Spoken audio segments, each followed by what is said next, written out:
Organissima, New York.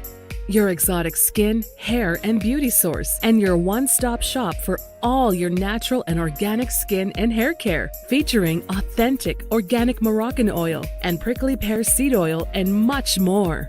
Bringing you only the best, straight from the source and proudly produced in the USA. So what are you waiting for? Shop today at www.organissima.com. Organissima, New York. Your beauty is our duty.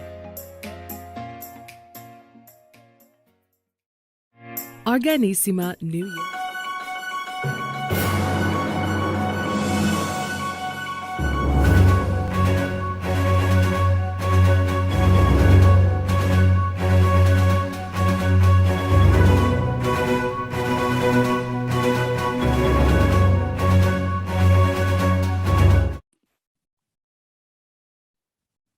How are you?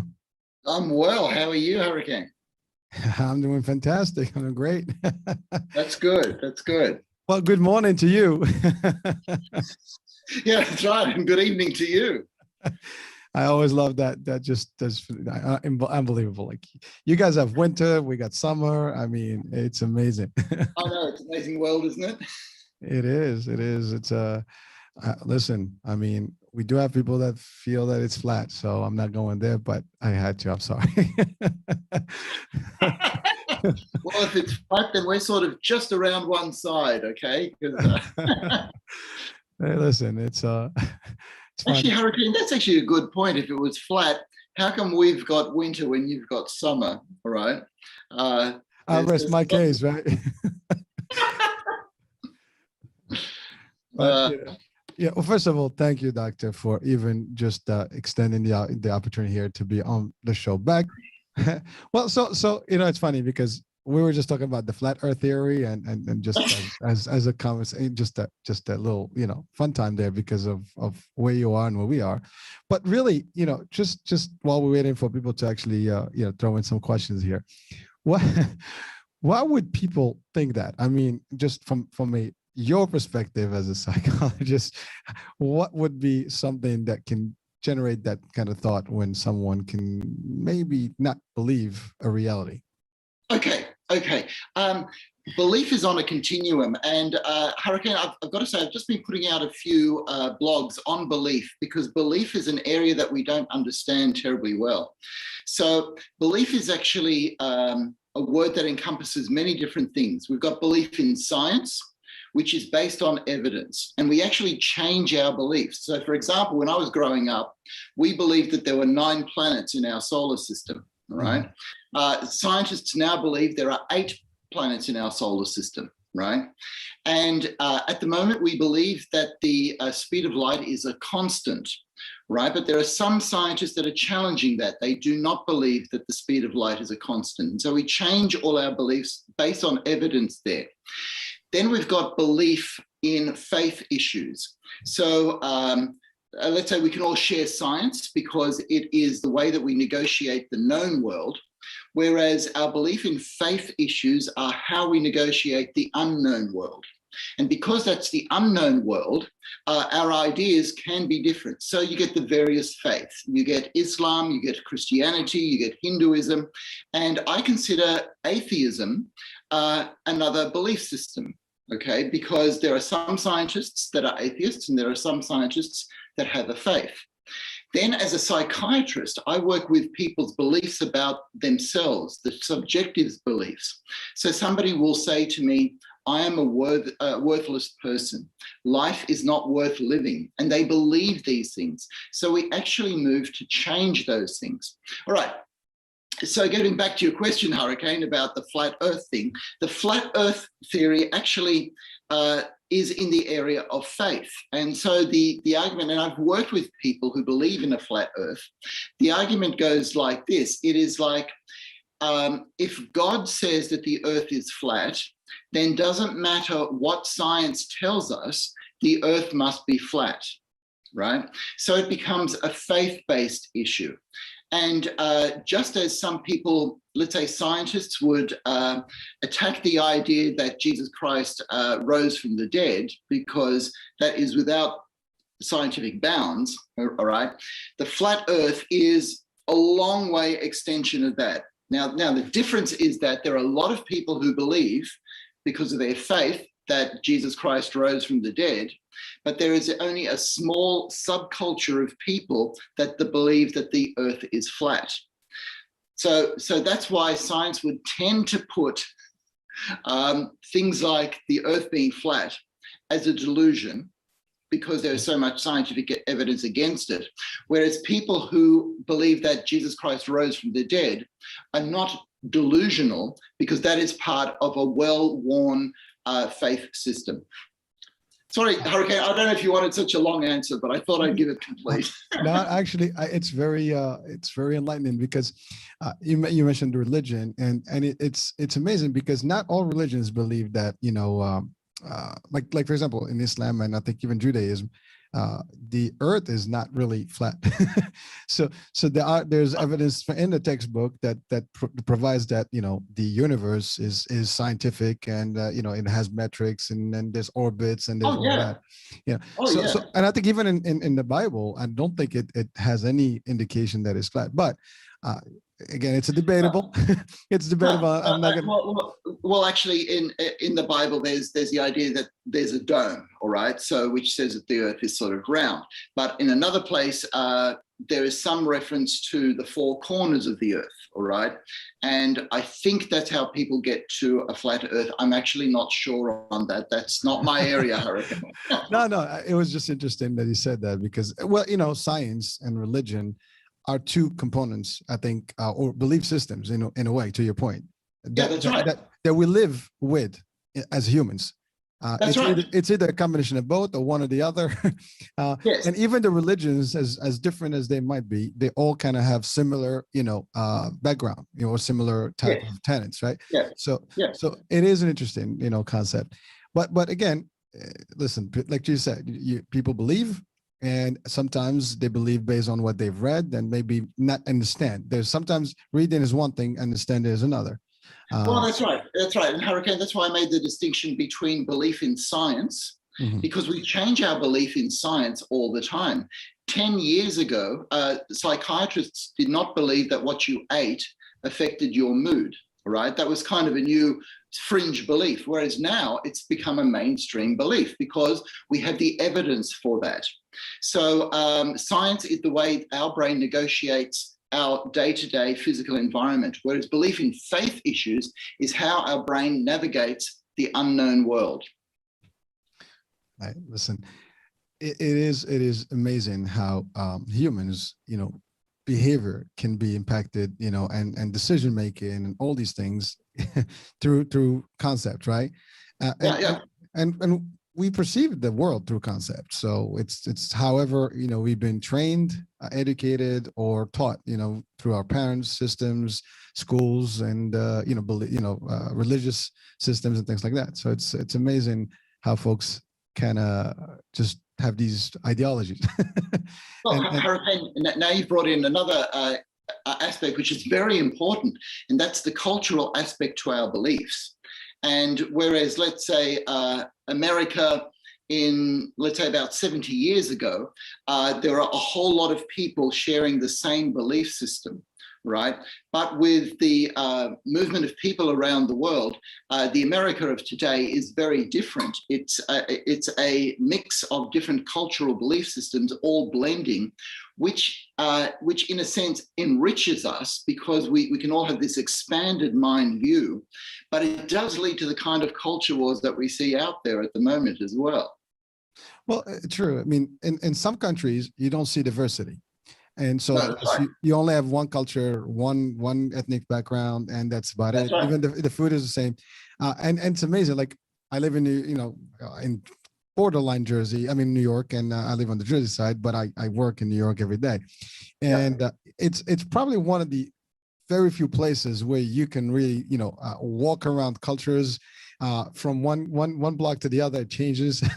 You can find any type of ethnic food you want. If you crave something from around the world, you'll find it, and it probably will be authentic. So it's amazing. And you're right. But now, as you travel further inland, that changes. So Yeah. you go to the Midwest, for example, it's lesser, there's less, diversity and things like that. So even food wise, you're not going to find a good, like just simple. It's a joke, but you go to some places, you want good pizza.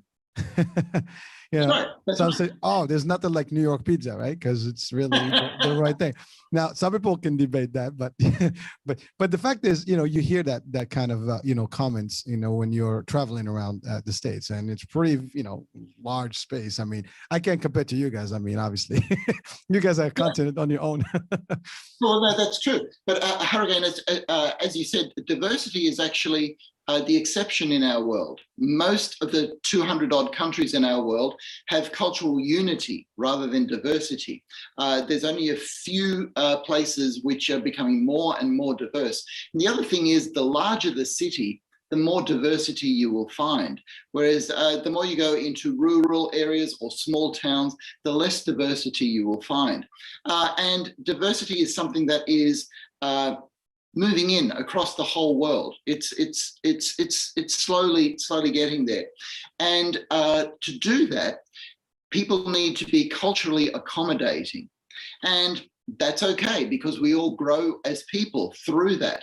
But some people are faster to change than others. And so you get some of these conflicts. But yeah, when I was living in New York City, I could find, the best pizza, but amazing things, a Romanian restaurant, an Ethiopian restaurant, a whole lot of different things. And we're all enriched by that sort of experience. Yeah. Well, while we're waiting for, again, any questions to come on through, I do have a few that we can ask that I have through some other friends that send them to me. Yeah, but since you mentioned this concept of cultural diversity and things like that, I mean, there is a psychological effect, to it, and a reaction as well.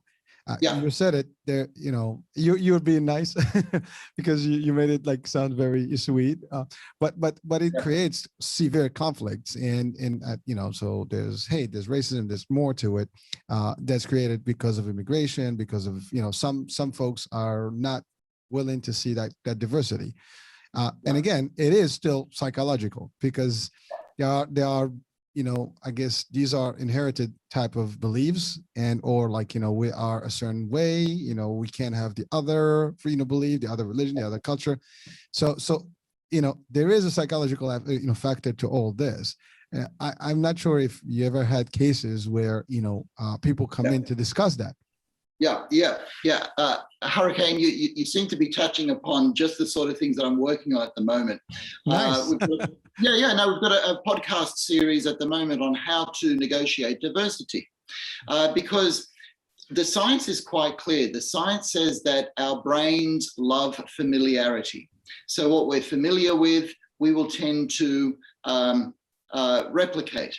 But the science also shows that if we're exposed to people of difference, all right, that after a period of initial hostility, which is what we're in at the moment, we grow to like people, all right? So let's say there are cities like San Francisco, Vancouver, Sydney, they all had their Chinatown, all right? Yes. And when the Chinese people first came to these cities, they were met with hostility. It was not a friendly place.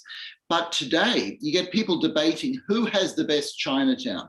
Does San Francisco have the best Chinatown? What about Sydney's Chinatown? Obviously, I like Sydney's Chinatown, okay? But there are so many cities that had their Chinatown because people at first were hostile towards difference, so the Chinese in this case. Then they become curious. Oh, I wonder what their food tastes like. I wonder why they wear clothes like that. And then finally, they not only accept them, but they celebrate them. And so, okay, so in Brisbane, Australia, we've gone through a Greek festival, all right? And you will go through your multicultural festivals. You will have your gay pride festivals. And there is all celebration of different diversities in different places. And this is what the science shows, that given enough time, and given enough exposure, we will all move beyond initial hostility to actually like each other. Because you know what, Hurricane? In the end, we all belong to the family of the human race. Well, I wish and I hope that one day we all agree to that fact and stop bickering amongst each other Yeah. about dumb things and about material stuff in this world, and Yeah. fight over things and kill each other and steal from each other and hate each other. That would be, that would be an ideal world, right? The joke is, these days, I mean, I see a lot of TikToks and other type of, I guess social media about UFOs and aliens, and there's discussions about maybe the government's, secrets, is going to come out about, UFOs and things. So, you know what? If that was true, I would like to have that happen just so we can all shut up and agree to one concept and do almost the concept of the movie Independence Day. So we all. Oh, yeah. The amazing thing is if we were actually involved in a conflict with aliens from outer space, we'd leave all our culture wars and we would unite and say, hey, let's get together and defeat this common enemy, Well, even that thought itself, right? If you think about it, we always think that these guys are going to come because they're going to be superior than us, and therefore that we're going to be the lower or the inferior species. So that's already built in our, mind that it's always about who's superior, and that the superior, breed is a species is going to be annihilating the other one, and therefore we have to fight back. But who says that it has to be that way? That's really the question. In fact, Hurricane, this is why I come back to the science. The science would actually say that if we're exposed to diversity, exposed to different people, we grow to like them. And you know what? I believe that actually goes for aliens as well, all right? If they exist, all right, and they came to visit, the more exposure, the more we'd sit down and have a cup of tea or a beer with them, the more we'd grow to like them. Well, it's right, because there are some memes and some posts that out there that they kind of look the other way, like aliens look at us and, oh, these are not civilized. The human race is not ready. They're not ready for us yet. So we'll come back another millennia or something like that. So these are funny memes and things. But really, I mean, I think the debate in humanity is about who is stronger. And it's been since the beginning of times. I mean, the rules of the jungle, the law of the jungle, the higher species, the more powerful species is going to be the prevalent and the more, powerful one, who's going to be able to have more power. All right. I just want to add to that, because our view of Darwinian natural selection and evolution has concentrated on survival of the fittest. And that does lead to the dominance hierarchies that we have in our society at the moment. However, there is a whole side of nature that we have overlooked, and we have taken it for granted, and we take it for granted in our own lives as well. And this is the nurturing side of nature. This is the penguins who will take care of their eggs to the death in freezing cold. These are the plover birds that will attack anybody to protect their young. All throughout nature, there is this protection, this parenting protection, and dare I say it, love and nurturing for a species, okay? And we know that wolves will actually love and protect and nurture other species as well. And we don't talk about that being just as important in evolution, this nurturing aspect. If we didn't have a family structure, if we didn't have people to share our lives with, if we didn't love friends and get on with colleagues, all right, our social hierarchy structures would drive us to destruction. So there's a balance. Yeah, there is a survival of the fittest and who's most powerful, but there's also a sharing of love and togetherness, and let's band together and survive all of this together. And I think that's not emphasized in the science. Well, so here's a question to that. Yeah. Why do we have to think about, surviving it, or why we have to think about, protection, or, who is going to beat who and stuff like that? What drives that? What drives that? Okay, so the scientific point of view is that what drives all of that is what drives the brain. The brain is a wonderful, wonderful instrument, if you like, that helps survival. All right. Its whole point is to learn from the past so we can create a better future, so that we can survive whatever environment we happen to be in. So from that, there is this not only love of life, but a real thriving and a real lust for life. Okay, I want to be alive, and basically everything that lives wants to live to the fullest. Now, when you have that as a basis, you can see that you need two sides of things. There is this survival of the fittest, where we're in competition with each other for limited resources, but there's also this cooperation, particularly among humans, right? Where, you know, if you and I work together, Hurricane, both of us can do better. And we're in a situation globally where if the whole world could actually learn to pool its resources and do things together, right, that we could actually survive things like pandemics, climate change catastrophes, whatever else. If we actually pool our resources together, we could survive too. And that's scientific. That's actually part of evolutionary theory. Well, actually, it's funny because I've seen that in real life. I've seen that actually in when, like, a couple of years back, we had Hurricane Sandy up in the Northeast, Yeah. and it was devastating, and people did come together. You know, Yeah. I've seen that in 9/11. People get together as a nation. Yeah. But it's amazing. I actually did the experiment, you know, in a training mode. You know, so I do these team building exercises. Yeah. So we went to this. I'm not sure if and you guys have Dave and Buster's. You probably do. So it's a restaurant, like a burger, right? You know, like a franchise type, but they do have like game rooms and activities and things like that. So we did almost a scavenger hunt, you know, in groups. And so what we did is, you know, I divided the teams in multiples.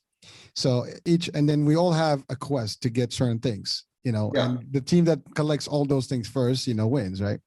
Yeah. So for about half hour, everybody was fighting against each other, competing against each other. All of a sudden, two teams started, and I saw, I'm the lead of this because it's building a team. So I'm just observing how they behave, and everybody's got a lead appointee. Yeah. And so about half hour in the game, and it takes about an hour, I noticed that two teams started allying, an alliance, and therefore they started looking together for the same clues. And basically, you look for one, I look for one, so we can move, and then we share the result. Yeah. Yeah. As soon as the first two, then now the third team is trying to do the same. So I stopped the game. I said, now you got the concept. That's right. That's very cool. Now you got the concept. The whole exercise was not so much how to get who's going to get first, is how we can get together. We were able to solve the whole thing in less time than we would have done it, you know, individually. That's right. Oh, that is wonderful. That is wonderful, Hurricane, because that actually shows that together we survive better. And unfortunately, we've got shows on television that shows how people are all against each other. And that's because of some intrigue in us that likes that for entertainment. But if you took the desert island situation where two people were shipwrecked on a desert island, there was nobody else around. Do you think that they would live on opposite ends of the island, you know, and start a war? Or would they live close and sort of say, hey, what are you good at? And what are you good at? And let's pool our resources and let's try to help each other survive. Obviously, they would stick together. And this is why for a lot of young people that I have worked with that, let's say, get into the drug scene, okay, and they lose their way in life. One of the problems is not that this is a difficult environment to survive, but in a way it's too easy. We have too much entertainment. We have too much pleasure. So one of the therapies that works to get people out of this is called wilderness therapy. So you imagine these young males, 16 to 18, they go out into the outback and they learn abseiling, they learn camping skills, they learn swimming skills, they learn fishing skills, they learn to survive in the bush. And all of a sudden, they get together just as your teams did in that restaurant, okay? And they start to help each other. And here's the thing, they learn to trust each other. And that feeling of trust, when you trust somebody else, is an amazing feeling. It feels fantastic. And because when you're, let's say, abseiling, somebody else has got the ropes for you, you have to trust your life to somebody else. And that feeling of trust becomes such a beautiful feeling that they go back into society and they want to make connections with people, all right? They don't want to just sit at home and play games because they want that feeling of trust. And so any job that you get, you start to have that feeling of trust. And a job, a corporation, ideally, is people working together for a common goal so that that business can survive. Well, let's talk about that. I mean, the world we live in today, I mean, we have countries, we have states, we have territories, and multiple countries, right? Everywhere there's that kind of thing. And you'll find within the same country some sort of division still. The Northerners, the Southerners, the the Westerners, the Easterners, and they have this, that. But it's so funny because we're talking world resources. Like even today, we have over 7 billion people on this planet, right? And there are people that would argue that we are depleting resources, and there's too many of us, and there's got to be a solution for that. But there's the Earth still has a lot to produce, and we can work together towards it.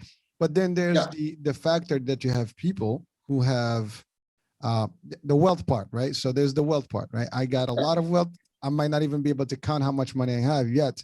I'm not contributing to anything with it, right? There are people that literally, even if they wanted to spend all their money, they can't. Just physically, they can't. There's just too much of it, right? And some of that percentage of that can actually resolve a lot of issues out there. And there's I've studied a lot of stuff about that, where people there was, I think, a study where it showed even if you give everybody the same exact amount of money, the majority will deplete that money, and only the few will actually reinvest it and make gain again and profit and make, become rich again, even if it's not a certain point. So why is that possible? I mean, how is that even, comprehensible? Because I mean, from a psychological, perspective, is there a driver? Is that the same base that we talked about in terms of humanity or evolution, just how we perceive the world? Hurricane, the mind is an amazing place, and it is so vast and so complex that we do not understand it fully yet. Right. So let's say from my tradition, the psychiatric tradition, we looked to two different things that drove us at first. OK, and one was actually aggressive, competitive drives. And the other one was actually loving, creative drives.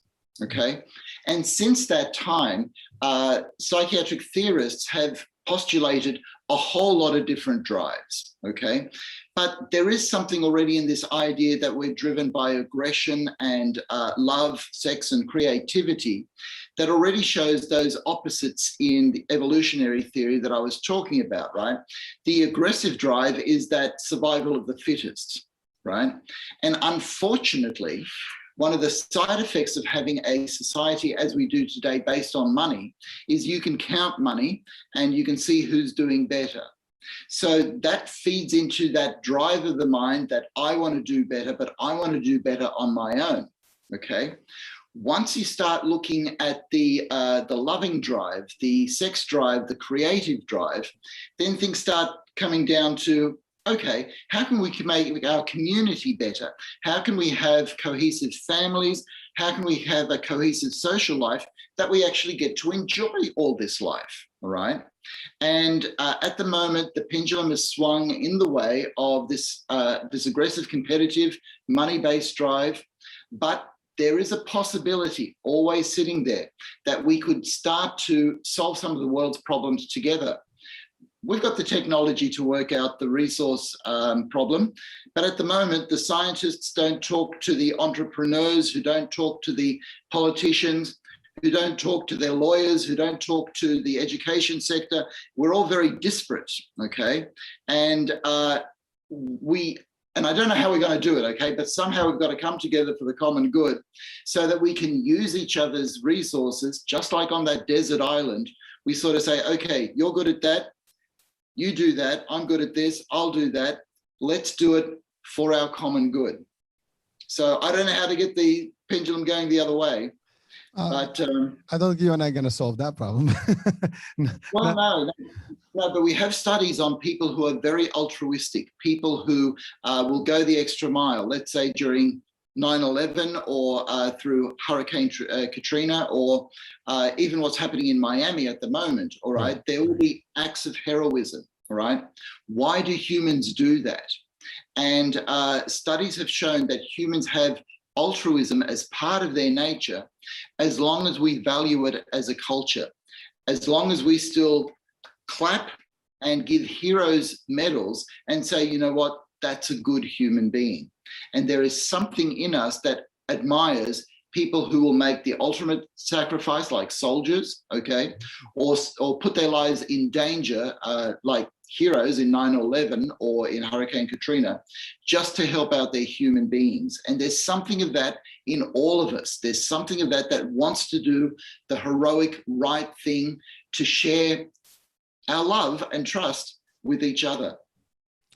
Well, doctor, I mean, I do believe that that is the fact. And I do believe that all humans are capable of doing that, and they do want that. And I still think that the majority will always, want to have that result.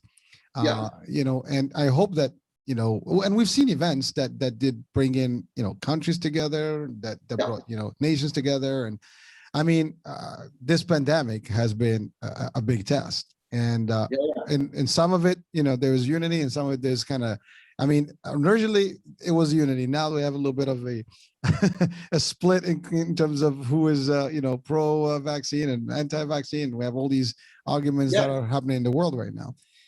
But I think that's the same concept here. People are just, they side based on their own knowledge, I think. The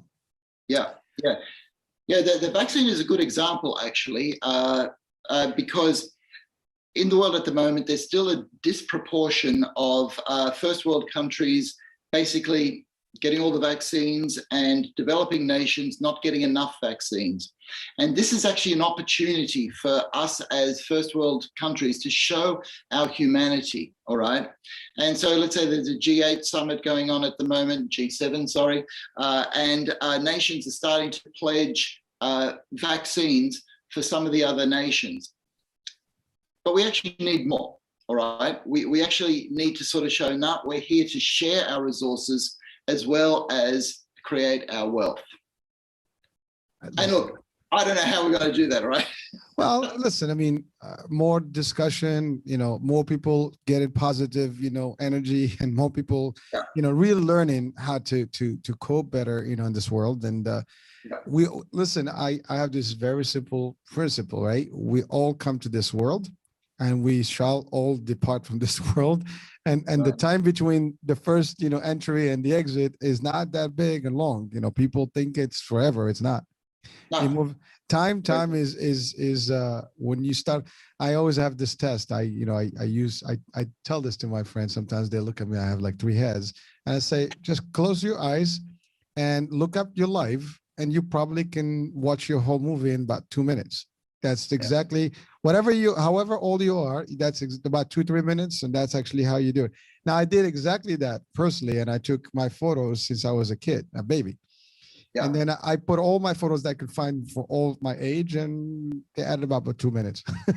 and then literally, and then when I started actually, just as you see the photos, you kind of get reminiscence on those moments, and it comes back. But really, I was able to see pretty much all my lifetime, I was maybe 47 at the time, and I see that was about 2 minutes worth. So it gave me a whole different perspective about life, because, hey, before you know it, it's gone. Or even if it's not gone, before you know it, your health is not the same. Your abilities are not the same. So we thrive in crazy, yet we can do better while we can enjoy our lives. And exactly what you're saying there is one of the strongest arguments for trusting and having altruism and being part of the human race, because you see, each of our lives are really short and brief. Very. But Hurricane, if you look at what we've done collectively as human beings, all right, we are all part of a greater story, all right? Now, we all don't have to be brilliant, but we all contribute just a little bit to this great story, right? And so you get this idea of the balance between the individual, because we all want to have good individual lives, but we're part of a collective. We're part of a bigger story.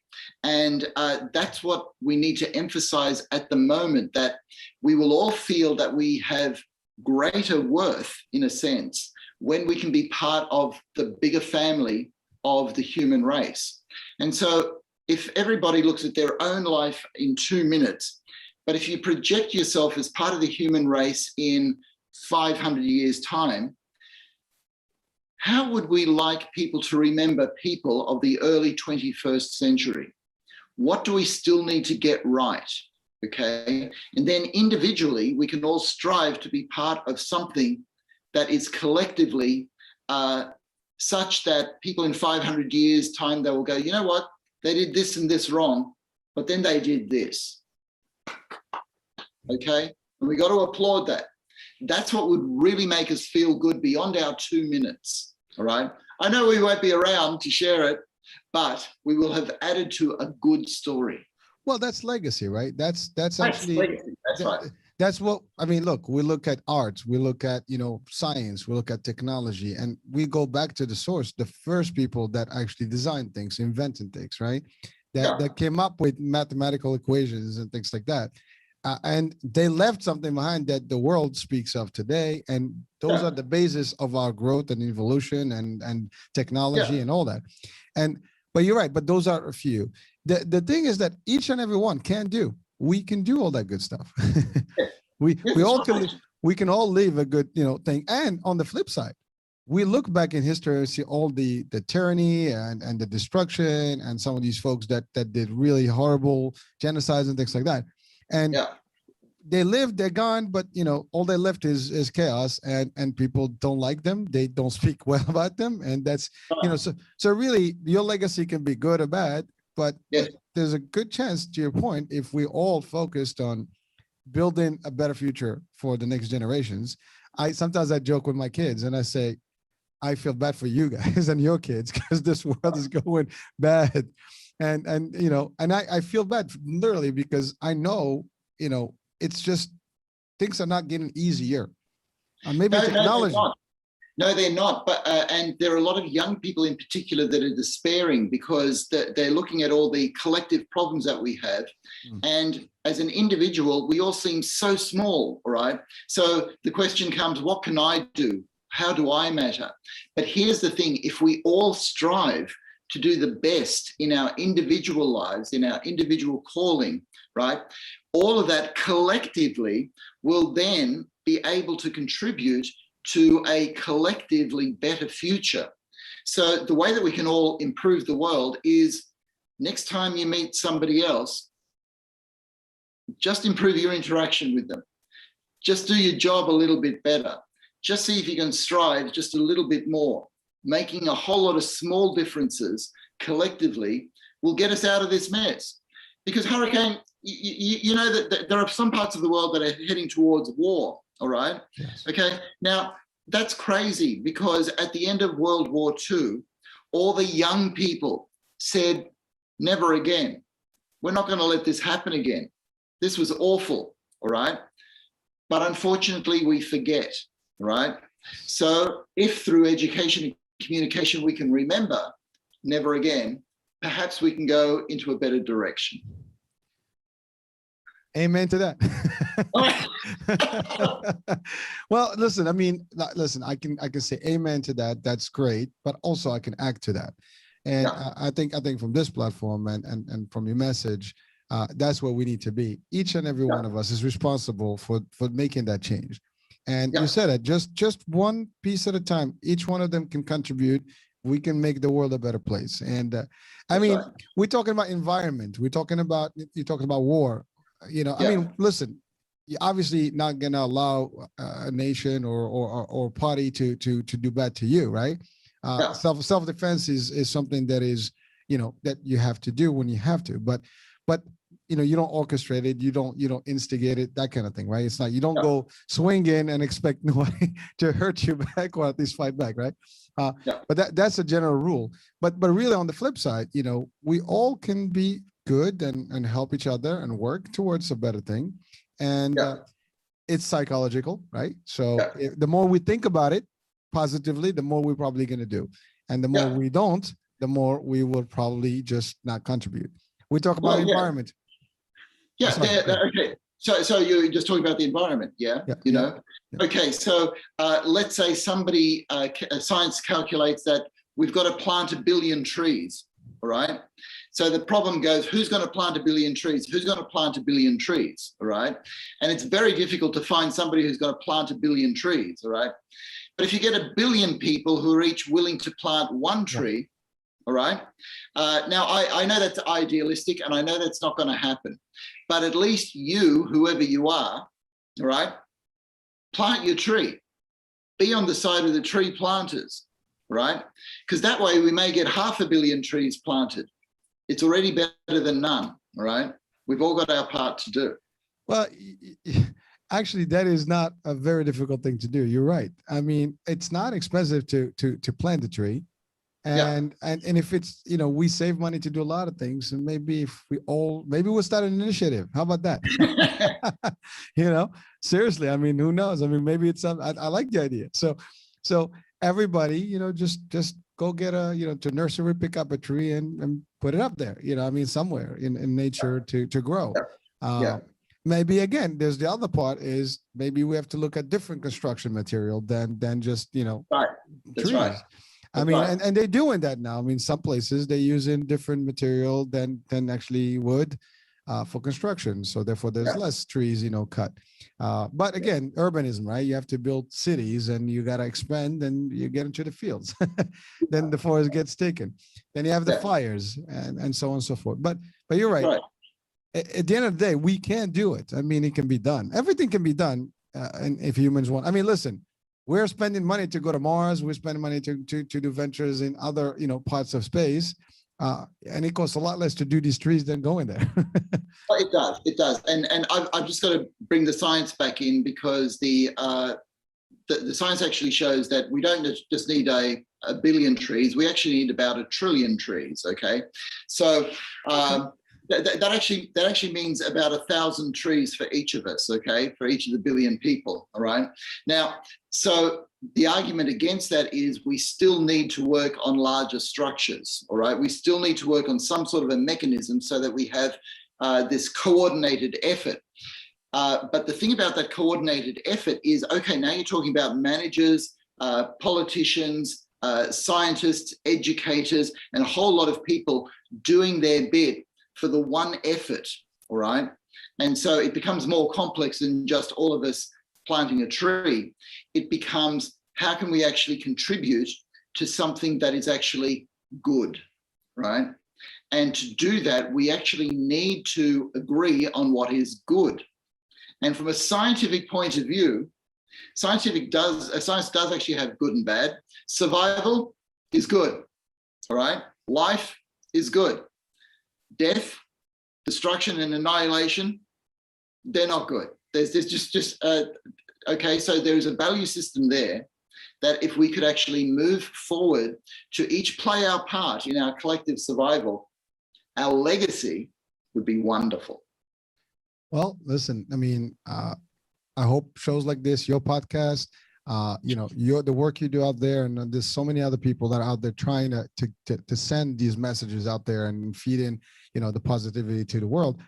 You know, eventually, I mean, there are people that will, it can get contagious enough to get a momentum, and hopefully we can get some stuff. Now, ultimately, 1 trillion trees is a big number, but even with that, I mean, you can do 1,000 trees if you want. I mean, That's right. You know, in a lifetime you can do it. I mean, if you do a tree, I mean, what is it, 365 days a year? I mean, you could do every other once every 10 days. You can do three trees a month. I mean, in a lifetime you can do it. I mean, there's so many, and that's 1 billion people. We have 7 billion plus, so we can actually still do better. And you're right. If you reduce the footprint, that will work. I mean, there's so many ways we can do things. Sorry. Yes, that's right. That's right. In fact, let's face it, we're not going to get 1 billion people out there planting a tree each, okay? But you're putting on this podcast. We're having this conversation. Hopefully out there, somewhere in your listening audience, there's a person who says, I know how to organize tree planting. I could be part of that, right? Mm-hmm. And we could give them just the spark that they need to organize a certain business and do it and even make money out of it. okay, somebody else could be listening and say, oh, is Dr. Heim right on the science there? I'm not sure. So they look on the science and they say, oh yeah, he was right here, but he was wrong there. And all of a sudden they're sparked to sort of say, no, I'm going to get this information out there of what needs to be done. And that then causes a chain to somebody else that says, you know what? I can do that and we can actually make money out of that, okay? Then by doing these things, we can start a chain reaction from our podcast here to something that can actually start the momentum. I mean, there are car manufacturers now that are saying, all right, no more petrol engine cars. We're just going completely electric, or we're going completely hydrogen. We're going to go Denmark or one of the countries, Scandinavia. Yeah, Volvo in Sweden. Yeah. Yeah, that's right. They want everything to be, electric, I think. That's right. That's right. And they're figuring out that they can make money out of it. All right. That's the whole thing. There's a lot of money to be made. We can actually be more prosperous. But I'm going out of my area now, Hurricane. This is all economics and politics and manufacturing. But remember, so politics are, based on humans. Humans are based on psychology. And so we're still on the same topic. Yeah. Everything. Go on. It all relates back to the human brain, okay? And the human brain does strive for life and survival. And here's the thing, that's actually good, all right? It actually wants to be alive. So all of our activities going to science, manufacturing, politics, management, people interaction is all a result of us wanting to survive well together. So according to the science, if we work it out, all right, okay, we can get there. Well, I know we will.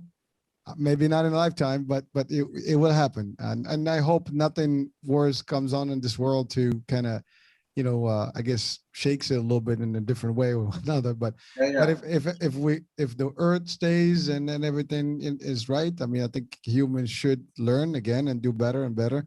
And we learn from things. I mean, we see things going on, and we should literally reflect on like, oh, well, we didn't do this right. Like you said earlier, let's do it differently. Let's find a better way. There's always a better way. There is. We can find it. So I know it's funny because, this is supposed to be a Q&A question session. Well, it's our first one. Sort of people have got to get to know us and be comfortable with the format. And I think the questions will start coming. They will, and I have a couple that I had received, just a few. We can, at least for their pleasure, because they did send. That's good. That's good. I was hoping that someone can call in right now and dial in. I mean, I have the number on the screen. So, anyways, if you're listening, 848-482-8052, call in and you can ask the question direct. But we have about 10 minutes left on the show. But so.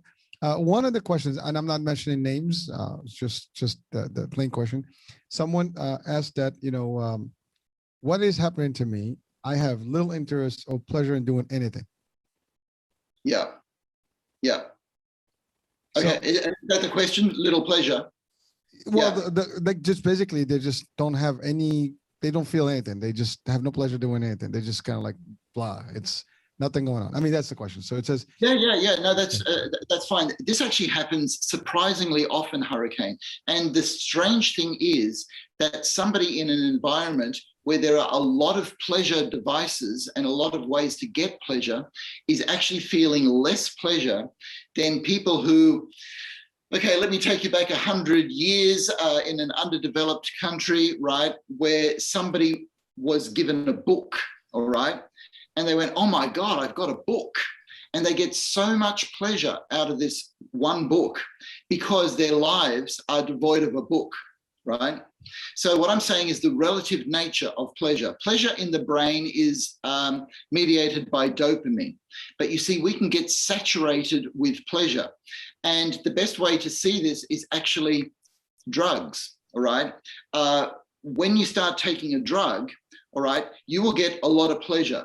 But then if you take the same amount of drug, it won't give you the same amount of pleasure. So you've got to take more. You've got to keep taking more of the drug to get the same amount of pleasure. This almost defines addiction. But what happens in the brain is our dopamine receptors regulate depending on how much stimulation and pleasure there is.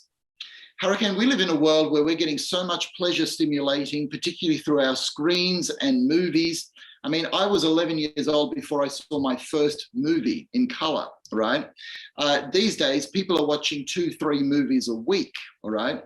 Which means their brain is getting saturated by pleasure and it doesn't become pleasurable anymore. Okay, and so a lot of young people in particular are in this situation that the person who's asked this question, how do I get pleasure? The whole thing is that we can't strive just for pleasure, right? Because it gets saturated.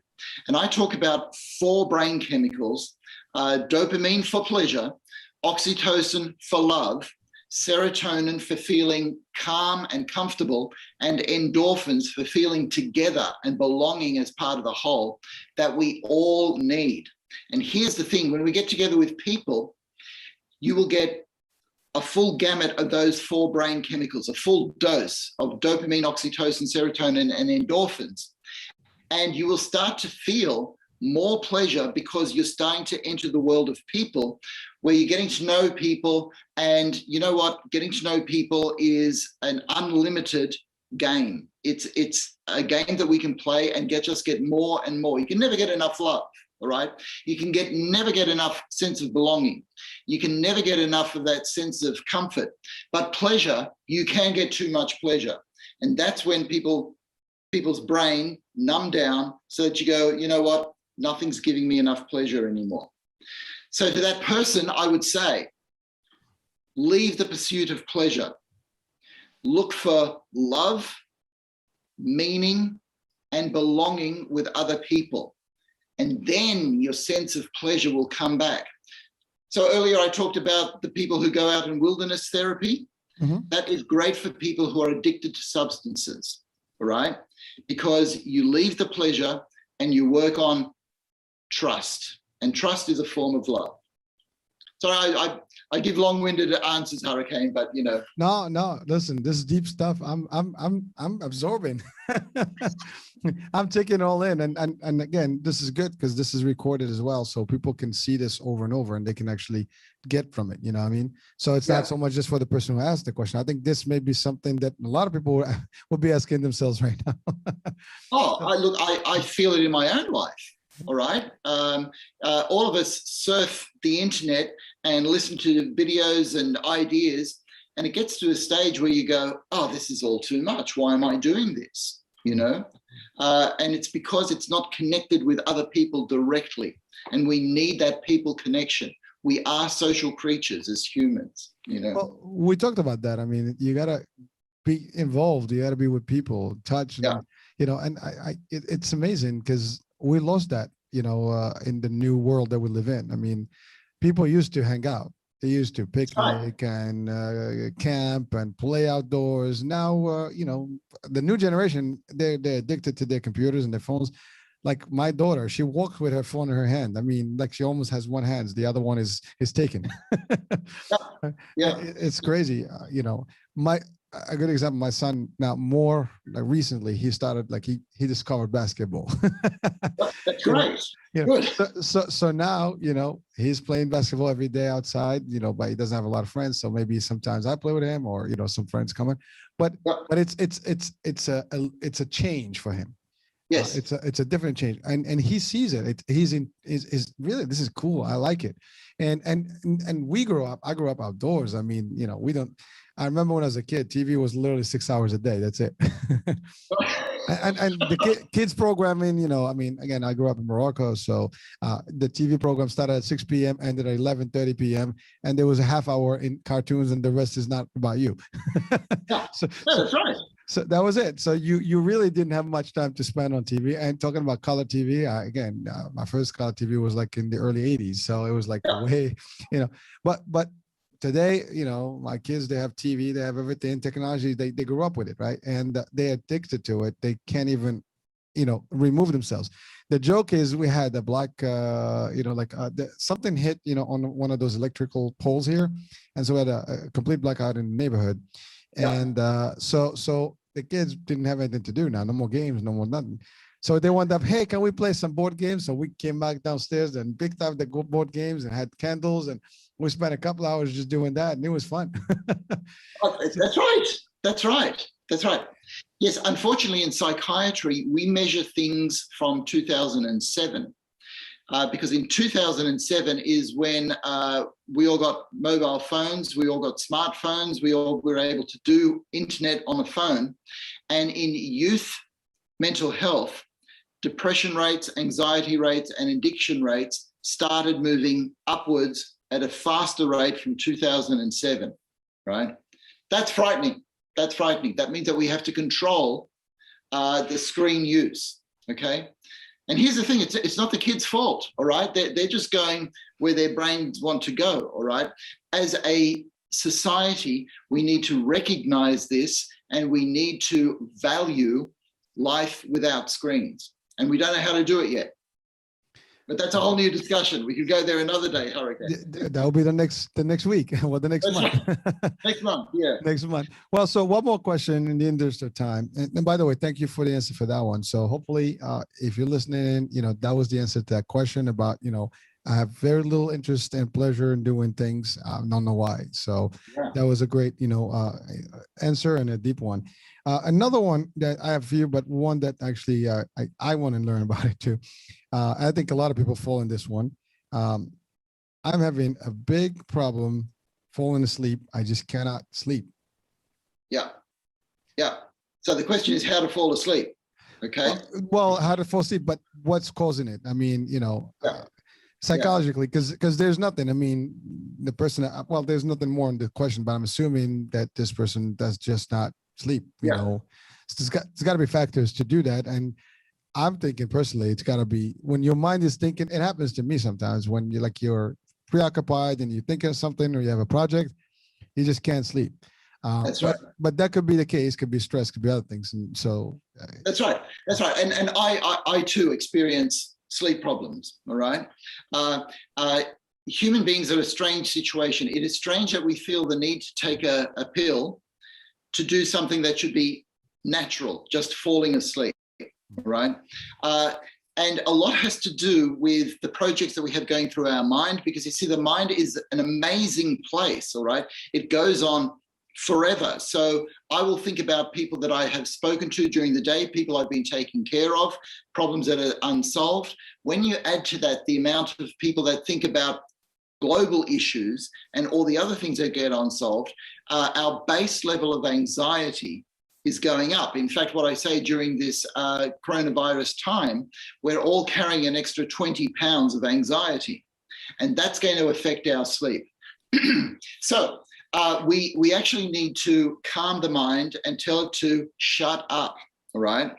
And we actually have more control over our thoughts than we like to give ourselves credit for, but it takes practice. So rather than take a pill or drink some alcohol to get to sleep, there are a couple of things. First of all, make sure the room is dark and silent. Get some exercise during the day. Exercise makes for a better sleep. But when you get to sleep, you go through each part of your body, you breathe in and out and tell it to go to sleep, relax. And then at the very last, you go to your mind and you say, brain, relax and go to sleep. Brain, relax and go to sleep, all right? And here's the thing, it won't work the first night, it won't work the second night. We actually need to practice. But if you practice for 3 weeks in a row, and this takes about 5 minutes every night, you will find that you will actually be able to let your brain know it is time to sleep. Now, there's a whole lot of other factors as well, but what I'm zeroing in on is this idea that our brains are going at 1,000,000 miles an hour because we all have unsolved problems, okay? And I also want to start to bring in this idea of practice. Trying something once is not going to work, but keep practicing, okay? And let yourself go to sleep, okay? Well, it's almost like self-hypnosis. Yes, it is. It is. It's a form of self-hypnosis, right? Self-hypnosis, meditation, relaxation, deep breathing, however you do it, you consciously look at your own thoughts and say, time to settle this down. Just let it breathe out, okay? Don't have a mobile phone in bed with you, right? Don't look at a screen for at least an hour before you go to bed, right? Do some chill things, listen to a bit of music, have a great conversation, spend time with somebody that you love, all right? Those sort of things all help going to sleep. Doctor, I think that's pretty decent for that question. I think that gives us a good formula to practice. So folks, you're listening, you're watching. This question came into the studio. Again, it's for one person, but I think it affects all of us, if not the majority of us. And it's a very good practice that we got from Dr. Heim. Again, an expert, years of experience, and he handles psychology in a whole different light. And coming all the way from Australia here, from Saturday, from the future. I love this. Yeah, you call it from the future. So we are about the end of the show here. So thank you for sending the questions, folks. You're watching. This was a live Q&A session for you. We will have these coming up once a month. So please send in your questions in advance. We'll have them ready for the doctor. And also interact with us. There is a number on the screen, 848-482-8052. That's dedicated to this show. So when you have a moment the next time on the show, we'll promote it again in advance. Just join us and you will not regret it. It will be fun. Instead of me asking the question, it'll be your questions. It'll be even better. So Dr. Heim is ready for that, and he has a lot to offer to us. So, sorry. Thank you very much, Doctor, for the time. Just have a great weekend, and then we'll talk soon. And then you and I will connect, in terms of what the next session would be scheduled for. That's fantastic, Hurricane. Thanks for doing all of this. It's a lot of fun, and hopefully it'll move a whole lot of people forward, okay? That's the purpose. That's the objective, and we'll keep at it. We're not going to give up here. Oh, certainly not. Hopefully, with the next couple of shows, we'll have so many questions we can't even get to them, and people will be lined up on the call. I only can take one call at a time. So I was concerned about that. Like, what happens if other people call at the same time? I was like, one call. Once the call hangs up, please dial back in. I'm gonna have to get a few phones and just be able to pick up one at a time. But Doctor, thank you so much, and so enjoy the rest of your day, the weekend over there, and hopefully not too cold. And we'll stay in touch, and we will promote the next episode or the next live Q&A. So folks, again, you're watching, you're listening, look forward to the next one next month. And bye. Thank you, Doctor. Thank you, Hurricane. I'll see you at the end of July. Yes, sir. Bye now. Bye-bye. Bye-bye.